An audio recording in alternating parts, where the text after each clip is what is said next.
Welcome to Driving Change, the By Miles podcast series. If you've not heard of us, we're pioneers in pay-by-mile car insurance. But if you're not a car insurance nerd, don't worry. It's not really about car insurance. In fact, this episode isn't really about car insurance at all. We're going to be talking about the workplace and the question of work and what employers can do to create happy, healthy workplaces. With me to discuss this, I've got the best people from By Miles to discuss it. To my right, I have Lacey, community specialist. Hello. Hi, thanks for having me. We have Dan, talent and culture lead. Thank you. Hi, good afternoon. We have Faith, head of customer experience. Hello. Welcome back, Faith. I know, lovely to be here. Good to have you. So in previous episodes, we've talked a lot about the pandemic and the impact that's had, not just on kind of lower mileage and driving, things like that, but also culturally as well, especially in the workplace. So the best place to kind of kick off is with you, Dan. Kind of how did that affect By Miles, and kind of did you see major differences in the workplace and By Miles before and after, and even kind of now on, like a year or two later? Yeah, absolutely. I think, so I guess to kind of give some context, I joined By Miles probably mid-pandemic back in 2021. So towards the beginning part of early 2021. And prior to me, Louisa had joined just before the pandemic hit, and Louisa's our head of people at By Miles. And pre-pandemic, we were a workplace that hadn't really thought much about the whole working from home. It was still kind of, people came to the office. We're a London-based insurtech company, and then the pandemic hit, and he made the whole company rethink our approach to like our flexible working environment that we offer. And we came up with the hybrid working model, which I'm sure we'll talk about in more detail. But yeah, he's completely changed. So over 3 years, we've listened to our people to understand their needs and what they want, and adapted our policies to enable people to be their best selves when they're at By Miles and in the workplace. So yeah, to answer the question, absolutely. It has significantly changed over the last 3 years. And how kind of, I guess let's go into kind of your policy at the moment then. I mean, how much of the staff work from home? Do you have, what kind of policies do you have? I mean, how much of the office space, I guess, is that down to geography? So it's a really interesting question, because I think, yeah, when you talk flexible working, immediately people go to, oh, do you work from home? But flexible working is so much more than that. And it's really understanding the different levels of flexible working and what they mean. So working from home is one aspect. There's also like the times you work.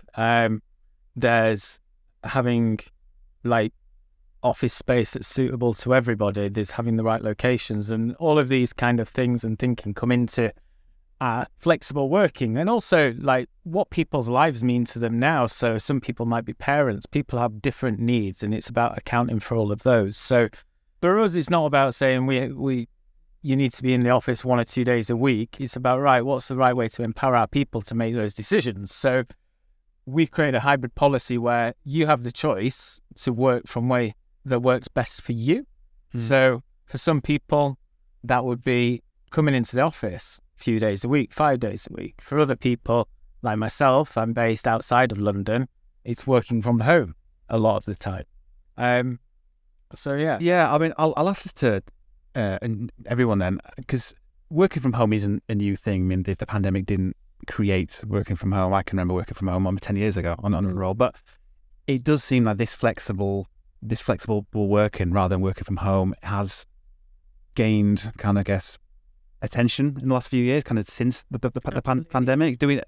Is it correlated with the pandemic, or are there other factors to it? I think like many things, it was expedited. There's a portion of this that was like kind of supercharged by the pandemic, and businesses saw that their profits soared, that the productivity of the team was through the roof, just because you're able to fit in, that delivery you needed to take, and you're able to also put on a load of washing whilst working. You're able to let work for you.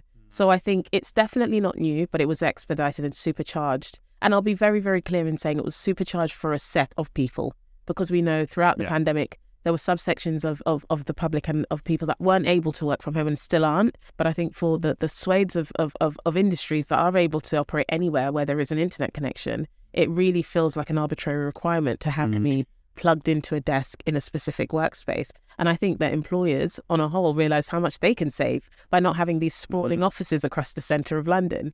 So yeah, there are definitely the downsides, but I think and there were definitely kind of like dots of it beforehand. And I'll speak for myself. I would typically work from home maybe once a month before the pandemic and by miles. And then it became a 5-day a week thing. Now I am a person that chooses to go into the office 2 to 3 days a week. I like the community. I like to see people and the social aspect, but also the collaboration that affords me. But I do also know that, you know, kind of geographically, as you mentioned, I'm able to make that work. But yeah, I think it's something that was supercharged by the pandemic. It's something that's here to stay. I think we've seen, you know, we had all of that talk about the kind of like great resignation, etc. It was largely because of companies that were trying to fit, you know, this old paradigm over a new set of people and saying, hey, let's go back to the way things were. And people are like, that's ridiculous, I'm gone. You know, so it's really, really exciting to see people take charge of their lives in this way. And I think as an employer, if you're not keeping up and you're not listening and paying attention to your workforce, you only stand to miss out.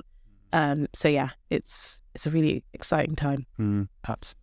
I think on that as well, Faye's made a really interesting point, and the trends that we are seeing now. So we're Flexify. We have a certification from a company called Flexer that accredits us for being a flexible company. And part of the trends that they've shared with me recently is moving away from people looking for remote work to becoming more remote first. So people have them choices, like Faye said, to be able to make those decisions of actually, I do want the flexibility to work from home, but I don't particularly want to be at home all the time. I want choices and being able to implement that. And we've seen a shift of, say, like 70% of people wanting remote working to drop to about 40%, but actually the increase to remote first has gone up to about 75% of the workforce when looking for new jobs in the UK. So it seems like with the pandemic put us into these positions, we've tried this kind of flexible working, and it seems to have worked, and people don't really want to go back to these old kind of ways. But can we manage productivity through this? Because I guess one of the first maybe traditional barriers to this is, I can't see you. How do I know you're working? Kind of thing. But how can we measure that this is working? That's exactly it. You know, especially like Faith and Dan have mentioned, you do have that element of, oh, it's just an excuse for people to doss off or to just do their washing and not do their work. I think ultimately, first and foremost, there is always a level of trust on behalf of the employer. When I joined By Miles, it was a case of, they're not saying to you, we're going to give you this opportunity to work from home, you know, on the premise that you are going to be the best person ever. They're saying to you, you know, we're going to give you this opportunity and you can do what you can with it, and we're going to support you through it, whether you need extra training. If this doesn't work out for you, we're always going to make those accommodations for you for the sake of all of us. But yeah, I think the main thing here is the trust element, and By Miles really put a lot of trust in their employees, for sure. I guess that works if people are in the office or not anyway. Absolutely, yeah. It comes to our virtues, ultimately, in our culture that as we've worked on over the years, and fundamentally our hiring processes, when the reason, like Lacey said, that trust element is built in. So By Miles, we have our 5 virtues, which are fairness, respect, efficiency, growth and ambition. Nailed it. Yeah. And when we hire, part of the hiring process for all levels and all roles, regardless if you're coming in at a head of or coming in as a CX executive for the customer experience team, then fundamentally, you probably hear a lot of companies talk about culture fit. Well, we look at it differently. For us, we're not trying to get people to fit into our culture. We're looking for people with an aligned set of values that align to our own.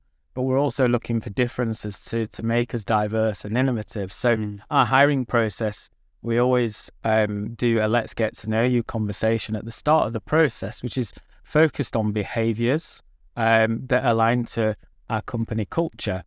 And that element also dips into that trust. So if people align to us and they show a high growth mentality, then that enables us to give them that freedom of choice and flexibility to make work for them. If I could, so specifically on the productivity point, I think because I was here before lockdown and after and during and all of that, and I remember the benefit of having a really small team. We're working side by side. It's easy. Everyone knows what, you know if 4 people have popped off to have a coffee, so you're going to stay in your seat and answer calls. And then immediately we were plummeted into this kind of fully remote environment through necessity where we didn't have any of this. And I think one thing that was fantastic is we grew really, really close in an online way. We said we need to find ways to replicate things like a water cooler chat, things like the day-to-day chatter. We have some really, really strong kind of community and communal Slack channels and groups where, whether it's a GIF explaining that you've had a really tough day or you've just spoken to a really challenging customer and people are like cheering you on or anything else, we try and replicate that as much as possible.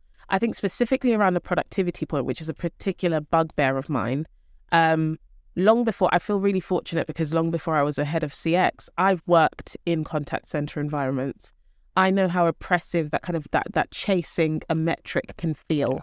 Yeah. I know what it feels like for a manager to say, oh, you took a breather for 30 seconds. What were you doing? Breathing, So we know what that is. And I knew unauthorized toilet breaks, like that. I'm like, sorry, I guess I'll just go here then. So it's this really, it's just like we say, and I think we've had this conversation a lot because Lacey is a part of the customer experience team and has now grown and blossomed and now kind of sits within marketing and is doing so many exciting things.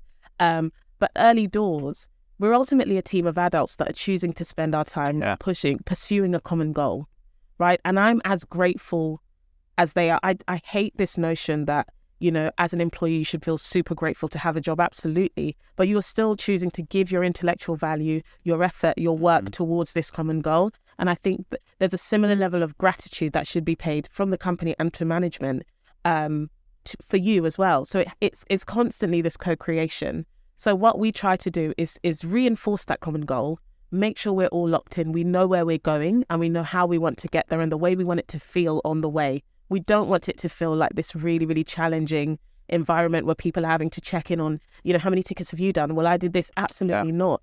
And when you have adults that are aligned in that way, there is no need to chase this idea of productivity. It's purely based on the outcome. How are customers feeling about us today? Guys, they're not happy. So what can we do to improve that? Let's cut down on these kind of breaks. How about we kind of, we keep them to off-peak times? Adults are always willing to have that conversation. And to circle back to what Dan said, if they're not, then that's probably about virtue alignment and where we've kind of missed something there. And we can have that conversation if we need to. But I think it's a lazy approach to kind of like chase a number and have human beings try and fit that mold rather than have data support, and support and surface things that we can just have a conversation about. In all things, I think it has to be common sense and compassion first. And this understanding that anything you create as a company is a collaboration. It's a co-creation between the teams that do it, between customers that are willing to continue to sign on and pay us for the service that we're offering, between management making it work, all of that. So I think, it's really exciting to see these old paradigms shifting and ushering in this new way of working that just treats people with a level of respect and just, and grace that you'd want as a human being. I think, that feels very different about BuyMiles, and it's something that just gets me jazzed to work every day. So I think something you said in there about the laziness of it. I think there was almost a surprise that people working from home and stuff was still getting done. Really, like that was almost a very very lazy thing of it. But when you touch upon working on the contact centers or anywhere where you are micromanaged or whatever that word means to the individual who's worked in that. There are negative connotations to going into that kind of workplace for it all. Whereas if you are given the freedom and that trust, I think trust is a big thing, to be empowered with that trust. It does bring the best out of someone. Maybe not even, but subconsciously, people turn up to work to think, right, I'm trusted to do something, have my own work streams with things and just work better, work harder. Absolutely. Yeah, I see it every day and I can't stress enough how awed I am at that level of effort that's shown. I love nothing more. So when I joined the team and the business, I was one of one, essentially, and the team has continued to scale. And meeting people that joined 2 years after, 3 years after, and they're locked in and they'll say, hey, we didn't do a good enough job for this customer, or they're chasing down a resolution, or they're saying, hey, this doesn't work for our virtues, let's fix it. I love that environment where people are challenging with the intention of making things better. And it's fundamentally untrue that adults don't want to strive for goals that they set for themselves. And if left unmonitored, they're just going to, run off and frolic. Honestly, day one, sure. Day 2, 3, it gets boring, lockdown was a very long time. And, I'm sure everyone had like a day where it's just like a little more movies. And you're like, okay, there's actually no value. But you still have your own workload. Absolutely. And, the novelty soon wears off and you think, I've still got to get work done. And, maybe you guys can speak to me a bit about your own experiences during lockdowns, because certainly speaking personally, I used to have 2 monitors set up in the office, all sorts of, and all of a sudden I'm going to a smaller desk. I've got young children at home. I've got backache from this. I've got a small laptop I'm working on. I'm trying to do big complicated things that would take a lot quicker on it. I've got an old laptop as well. So all kinds of changes, thinking the work still needs to get done and it's on me to do it. I mean, because that kind of thing, a few nods there, that kind of ring true, that kind of change of environment for it all. 100%. I mean, for me personally, I had never worked from home at all before I worked at By Miles. So I was really looking forward to a new experience, do something a little bit different. And then obviously lockdown started and it was really quite a big shock, because you did have that. Before the pandemic, you could go to the office as often as you liked. You could still go out and grab a drink after work. But now you were just on your own. It was just you and your workload. And it did feel quite heavy at times. But I think, everyone was going through the same thing and everyone really made an effort to reach out. We had Digibevs on a Friday. So it was a great time. And for me personally, it was a massive learning curve of, okay, I could sit here and watch TV all day, but I'm going to be the one that has to do twice as much work tomorrow. And it's all on you at the end of the day. Absolutely. I'd definitely echo that. And I think the commonality of the goal side of things, it's like, who are you robbing really, right? You're playing yourself because you have double the work, but also I have a level of shared accountability for my colleagues, right? If I know that Dan needs a piece of work from me, and I'm, watching back to back, Keeping Up with the Kardashians, it's like I can't, how are my conversations with Dan going to go? And I think when you've got a community that are that locked in and want to do a great job for each other, but also for our customer base, massively so, it's one of one. I've never experienced anything like it. So it definitely was a challenge moving to home. I'm a massively social creature. I need people. I love having people around. I love the energy and the vibe of the office. It's easier to just come back to the office, I will say. And I understand those companies that have made that directive, but it is the lazy option, because this is the future. You will lose talent by choosing anything else. But there is a lot to be done still in the world of hybrid to kind of bridge that experience and make sure it still feels really tight and connected. But I do think we've made some great strides, and I've really enjoyed kind of problem solving that. So We'll come on to the aspect of talent in a minute or two. But Dan, I just wanted to ask you, with some of the work streams and the roles that are in By Miles, and I guess all companies, I mean, some people who do siloed work, working from home to kind of switch off everything and concentrate on those things would be really good. But on the other side of it, there's the collaborative effort where you need to speak to a lot of different touch points internally very, very quickly. And I know from personal experience, if you ask someone a question, a very quick 2-minute thing in an office becomes a 20-minute Teams meeting or something like that, because you're catching up and all that kind of thing. So how have you, and I guess it was something from the pandemic and now onwards, how do you manage and balance those two with it? So that kind of solo work and that collaborative effort with them? It's a really good question. And I think moving on from both Lacey and what Faith's just been saying, if we think about communication, that's the key. And as all of the pandemic and like the changes of not just life happening and rapidly changing around us, but the work environment equally doing the same, and we're all having to be agile and switch to working differently, using tools and technologies to communicate and interact, to collaborate and get things done.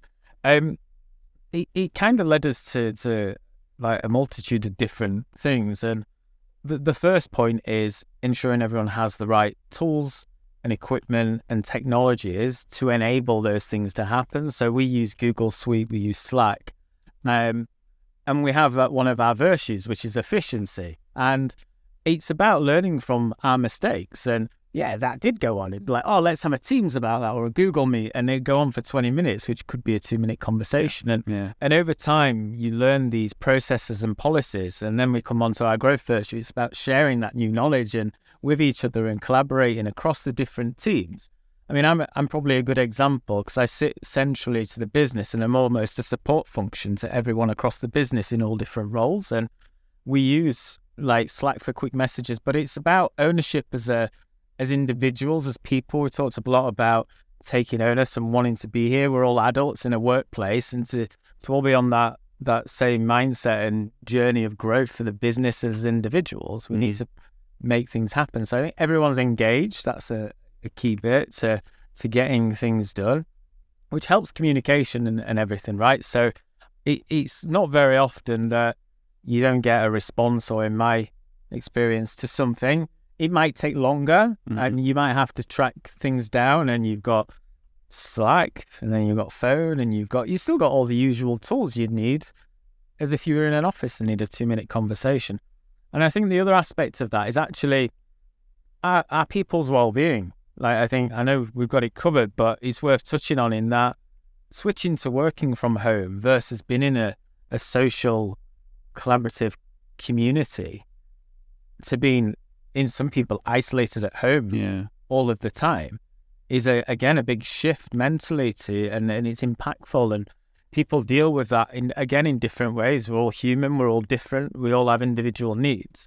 So again, it comes back to the flexible working, and again, Louisa, our head of people, put a lot of work into creating our flexible and flexi working policies. So there's two, to enable our people to thrive in this hybrid working environment. So coming out post-pandemic now, we have a flexible working policy, which is more formal requests, where it'll be things like compressed hours or part-time working, where we have flexible working or flexi working, where you don't need management approval. We're giving you that trust as adults in our company that we've employed you, we love you.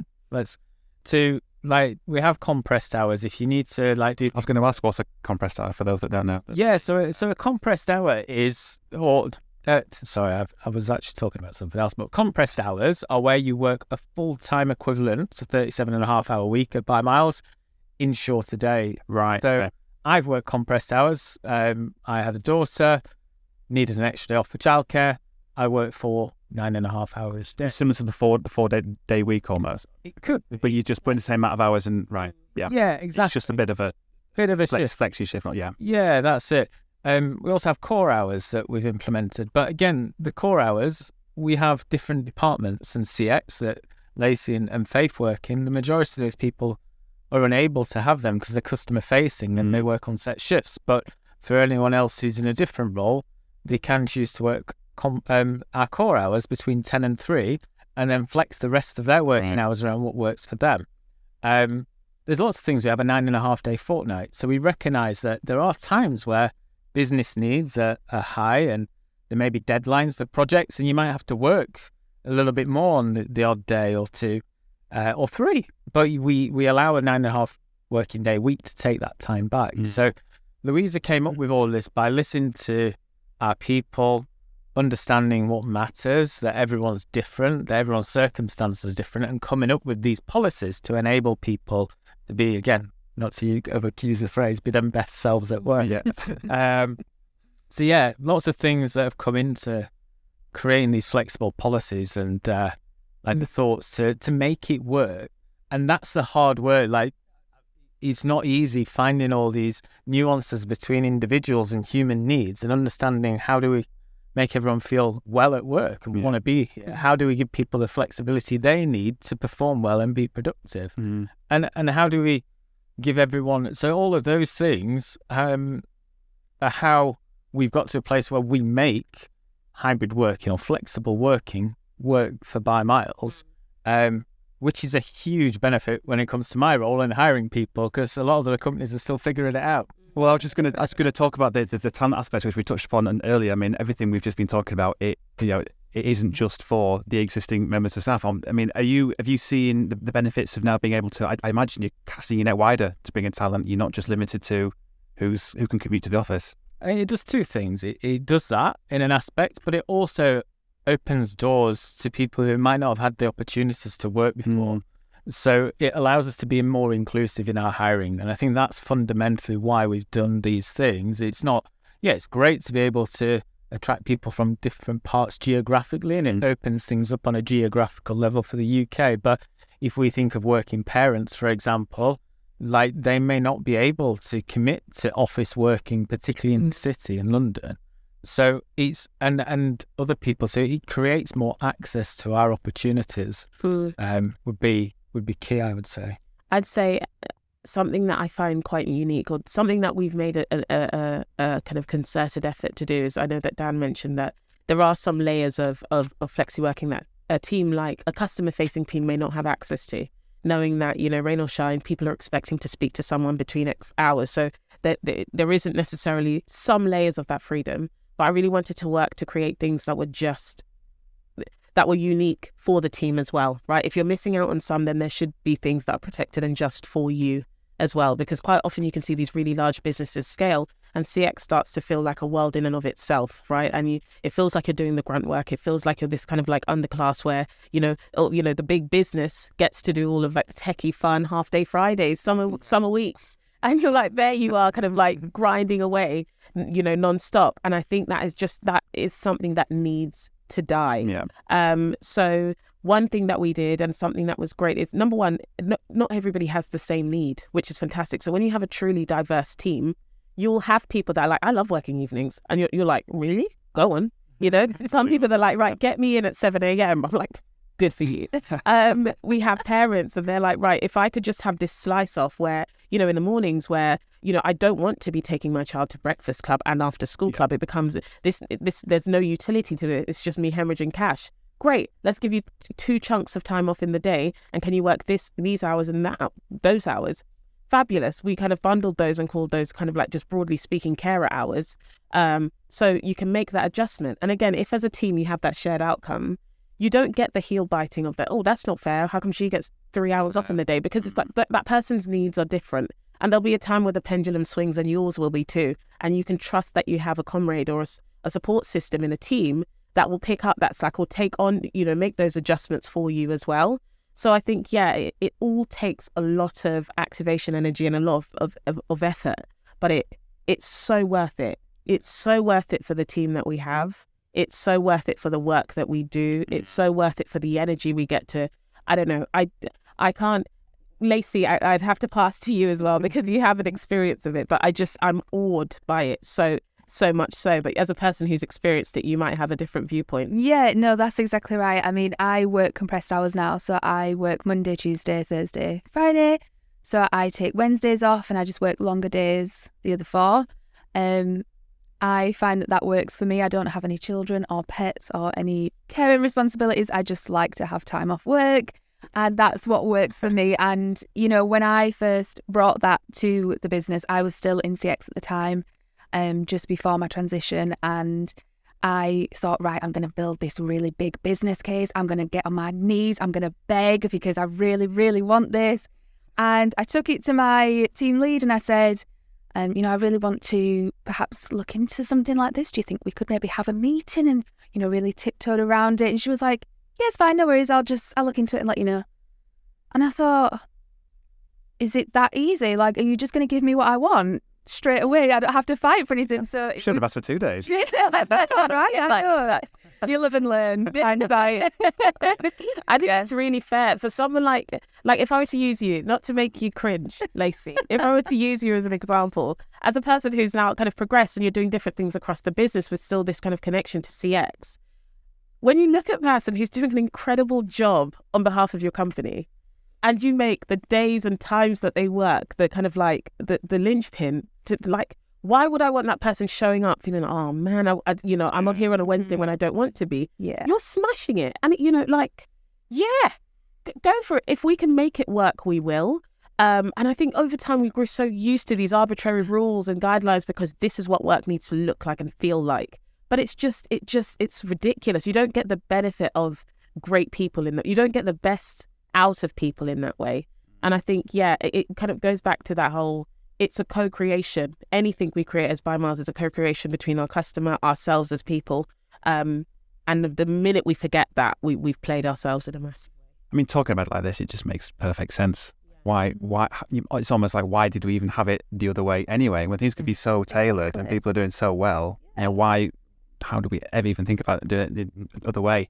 And of course, that increases productivity and results and things like that. But I think we've mentioned it a few times, is there is still that danger though of having people on their own, especially if they can't come into the office because they are so remote. And there is an element of personal wellness around that, which I guess is slightly different from the kind of the beneficial parts of it, the focus of that personal wellness for it all. So we kind of touched upon it. Let's kind of put a spotlight on it. I guess, Dan, I'm going to go to you first. Kind of what kind of support is there for the kind of personal wellness, the kind of things that people can check in on, the kind of spotting the signs for it, that sort of thing?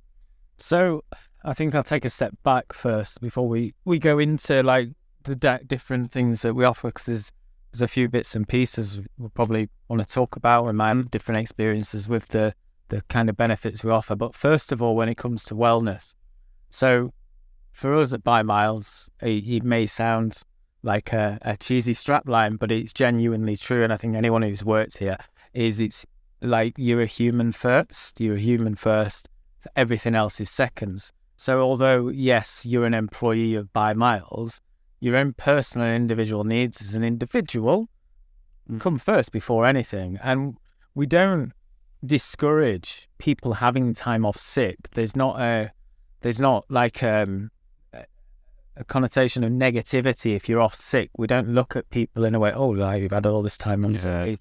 We believe that it shouldn't be like that if people aren't well, then you need to be off for your health and you come back better. And that's a much more healthier way to view sickness. People are going to get ill, right? And that's just part of what we do. I think the other aspect of that is we talk about mental health and we're open to have conversations and we view mental health as health. And then on that, I think and we're talking about like wellness and the overall policy of it. I think it's just we continually engage with our people to create a safe space, a safe work environment where people have the opportunity to talk to their peers, their managers, to individuals across the company about subjects like mental health, for example. If we pick on that, that's a big like mental health awareness. And during pandemic, it's been well documented that people have been suffering more with mental health. So creating a safe space where that it feels safe to talk about these things, whether it be with a manager or with a colleague, that's been like the first step of the wellness itself. And our wellness pledge is not creating a fear of these things, that these things are normal and that we accept them, and we'd rather people have a time off sick and come back rejuvenated than getting to a point where it's making them iller. And I know we have, like in terms of that kind of like additional support when you are in, and kind of like things that the people team have onboarded to just better support wellness in the workplace. We've got, of course, Spill that we use for mental health support. We've got coaching, and for me, it was really interesting to understand the difference between the two. And the different, because, people will have their own experience with things like therapy and or coaching and kind of mental health support. And it can feel like this really loaded thing for people. But it's been wonderful to see people kind of access these services and get the support that they need over lockdown, absolutely, and beyond, because it can be an incredibly isolating experience. Something I was particularly worried about when it comes to the CX team, the frontline facing, so the customer facing versions. I often say when being like at the kind of like whole face of human interaction, you get the best of people massively so, but you can also get the worst of them, right?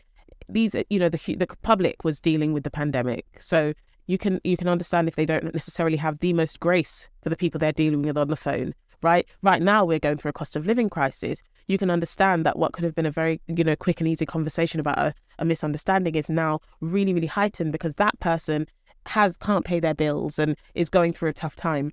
And that's all good and well, but understanding that there is a person, hundreds of miles away in the country somewhere, I'm based in London and they're elsewhere.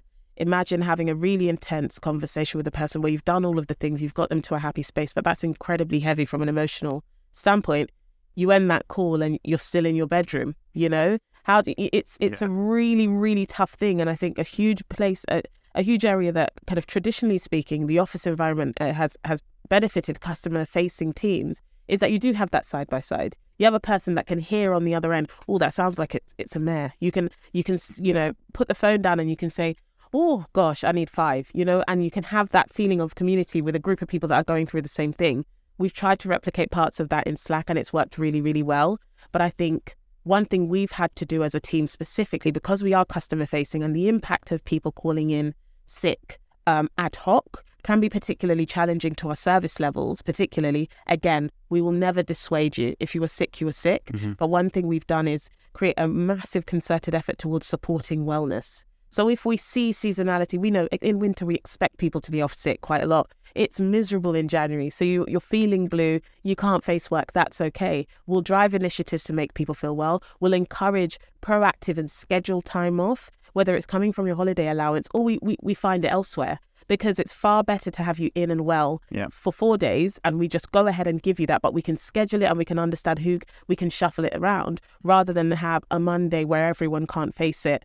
And then we're like, well, I guess no one's having an email today, So it's a balance, and it's another way that you have to add a layer of consideration when you're dealing with customer-facing teams. But again, the effort is worth it, and it's something that we will spend hours and days considering just so it works for the teams that are working for us. So yeah, we sound there's a lot in place and a lot of connectivity wherever you work physically or kind of remotely, and we talked about that attracts great talent and everything like that, but it's all very well getting the right talent in there in these kind of very flexible working and it's all very dynamic and agile. How do you then, as a company, I'll throw this out there to anyone, how do you then develop and nurture that talent and keep that going?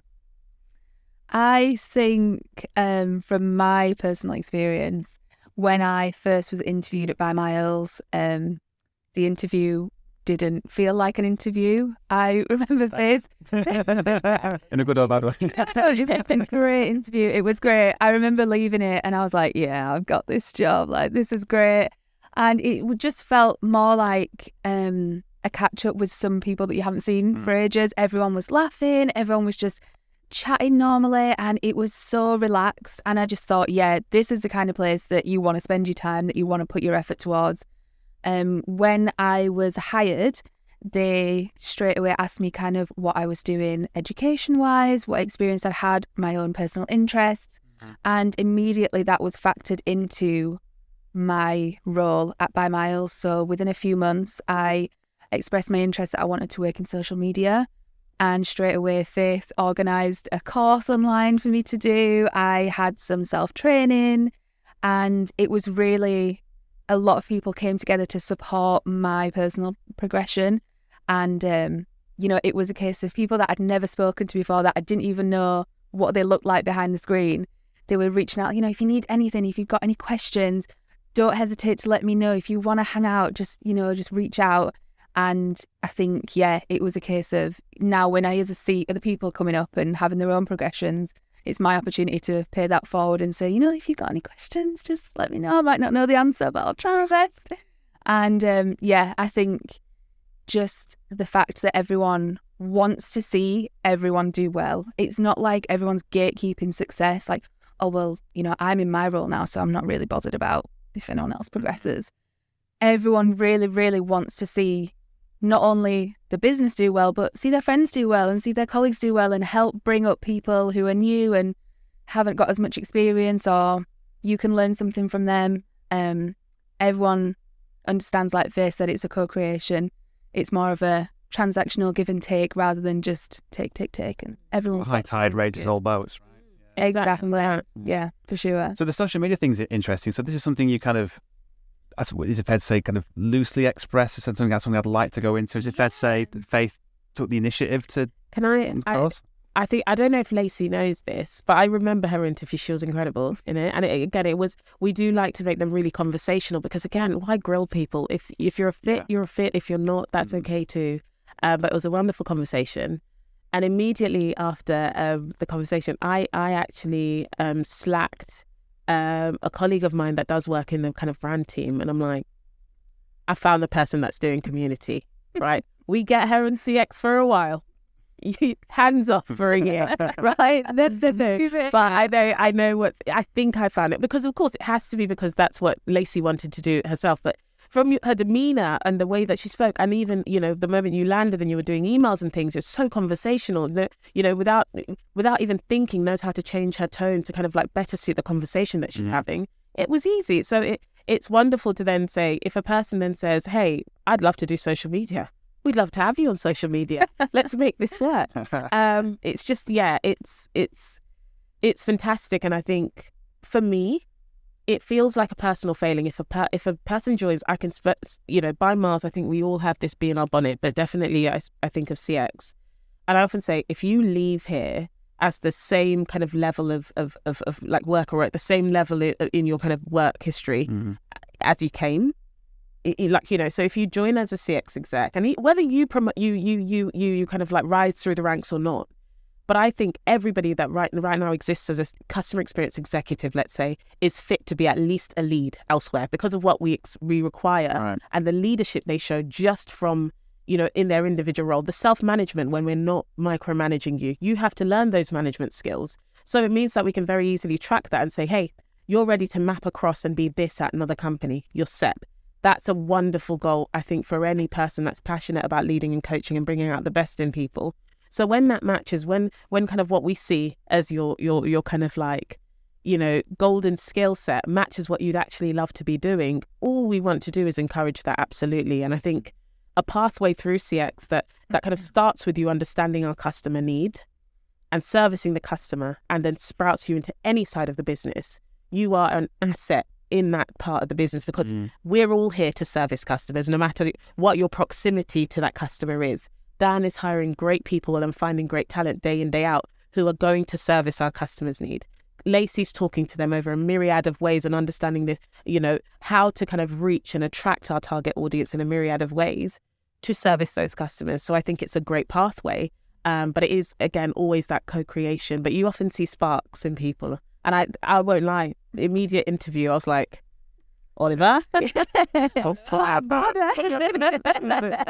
think, no, absolutely. And there's a number of people that this has happened. And so it's not like a one-off story. Like, I was going to ask, so the latest story is, it's not just that, it's indicative of the overall ethos, I guess. I think the background to that is, again, coming back to culture, our virtues, we've created a culture where people join us and we talk about growth quite openly at interview, and that doesn't necessarily mean I want to be the next marketing director. If you're doing a marketing, it's understanding what people want and need and their motivations. But and then underpinning that, our virtues, you've got progression paths for individuals, absolutely. And we've had a number of people. So if we look at CX, we've had CX members go from CX to engineering. We've had people go to training. We've had people go to sales, actually. There's been so many great stories of success where people have progressed from a customer experience exec and using all those great skills, but that's underpinned by behaviors. And I think that's, again, what makes us different. We don't view, skills are important, right? But we don't look maybe as experience when it comes to progression, maybe the same as other companies, because the amount of time you've done a job doesn't directly correlate, or I can't say that word today, but doesn't directly link to how good you are at that role, right? Yeah. If you've been a marketeer for 10 years, but someone's done it for 2, who's to say you're not as skilled as each other? So we look at things through behaviors, competencies and skills when we look at things internally. So yeah, we've also like supported people from a specific role perspective. So we brought in Serena, who's our one of our finance executives in the accounting team, and was like part of that role, and her development was doing the ACCA qualification and supporting her through that journey. So there's lots of ways of how we can support and see people progress. But I think like what we're working on as a people team now, I'm supporting Louisa on, is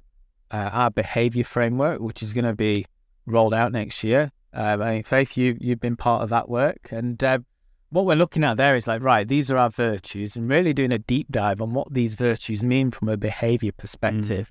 So we can then, like we do, hire on people's skills, but also their competencies and behaviours, and that then underpins their progression. So if people show the right behaviours and willingness to want to learn new skills, we can support them in doing that. So if you come in and you're not, like you're coming into talent role, like you can go on to be something different if you choose to, but again, it's down to individuals to want it.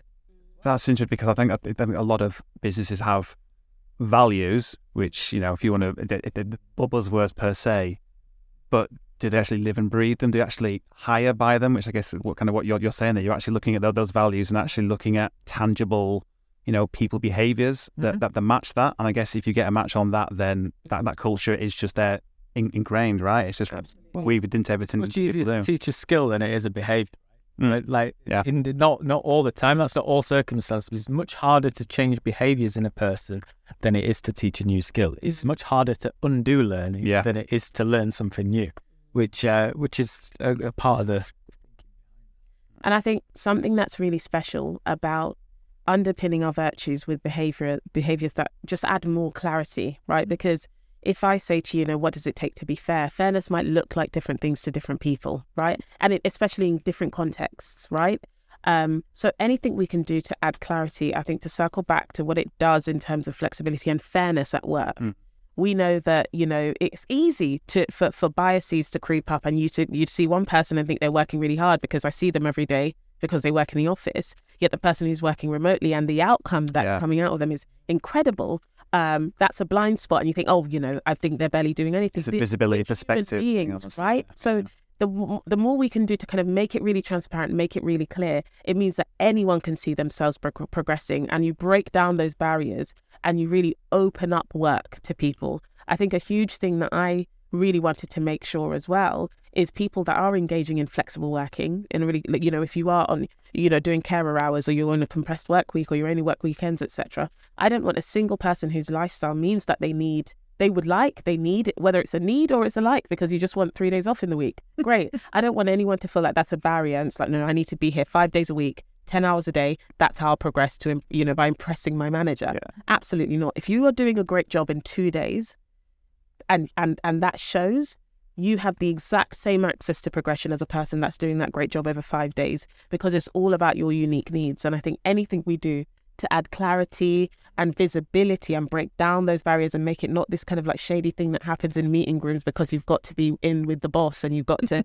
have been at the right after work drink, it's icky. And it's something that I'm glad to see kind of go out with the 5-day mandatory in office. It's lovely, all of this stuff coming out in the wash where it's like, absolutely not. That's a thing of the past. Certainly at By Miles it is anyway. So that's exciting. Yeah. And I think on that, like you're talking in previous episodes about By Miles' vision and making driving fairer. As a company and a people team, we use that slogan in a different way. But like our mission is to be a fairer kind of employer. And that essentially underpins all these frameworks and decisions and processes we put in place. And what does that mean? I think creating a fairer kind of employer. Well, it's not about making things equal. It's about creating equity in the workplace. So touching on some of the points Faith's mentioned, it's about understanding we've all had different cards at the start of life that have led us to the place where we are today. And ultimately, some people have had more privileged experiences. Some people might have a degree, for example, where someone may not have had those opportunities. So when we look at hiring and progression paths, we take into account like individual circumstances and needs, so we can offer the right support to the right individual to give them the best possible chance of success. It's up to them, right? If they want to take it. Yeah. But no, we create an environment where we will look at things on an individual basis, and it goes back to all of these different things that we've had conversations about, and you can put that into wellness, you can put that into progression paths, you can put that into hiring, but like individual needs will all need different treatment. They will all need different approaches, and we do that daily, and that's through our culture and learning about each other and being open and creating that safe environment to have those conversations. So as managers, as a people support function, we can put the right things in place to enable the best possible chance of success for careers and development by miles. There's a lot we discussed there to put under flexible working, let's say, as an umbrella term. I'll finish off with this one last question. So everything we did discuss about flexible working in terms of, it's not just working from home, it's experiencing different departments, you have a lacy, it's these compressed hours, things like that.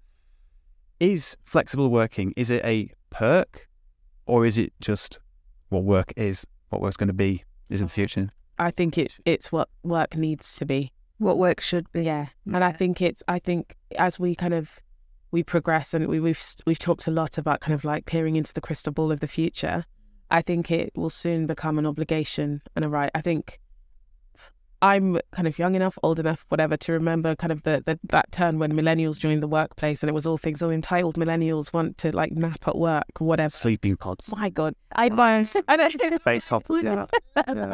Pool tables. It's always pool tables or foosball table.